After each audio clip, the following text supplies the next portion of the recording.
বাংলাদেশে তো উনি ব্যক্তিগতভাবে আমার অগ্রজের মতো ছিলেন, আমাকে অত্যন্ত স্নেহ করতেন। তাছাড়া ওনার যে লেখালেখি ইত্যাদির সঙ্গে আমি সম্যক পরিচিত ছিলাম, এবং কোনো ক্ষেত্রে দু একটা বই আমাকে উদ্বোধনও করতে হয়েছে, সেগুলো আলোচনা করতে হয়েছে। আর ব্যক্তিগতভাবে আমার সঙ্গে ওনার যোগাযোগ ছিল। উনি বিভিন্ন বিষয়ে লেখালেখি করতেন, পরিবেশ থেকে শুরু করে বিভিন্ন সমাজ বিষয়ক বা ইতিহাস সম্বন্ধে বিভিন্ন নিবন্ধ উনি তৈরি করেছেন। অত্যন্ত গুণী মানুষ ছিলেন, অত্যন্ত আন্তরিক মানুষ ছিলেন, এবং তার মৃত্যু আমাদের কাছে একটা অপূরণীয় ক্ষতি।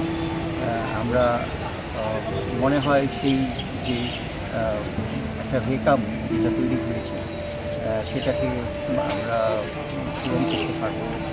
আর আমার মনে হয় ব্যক্তিগতভাবে আমি আমার একজন স্বজনকে হারিয়েছি।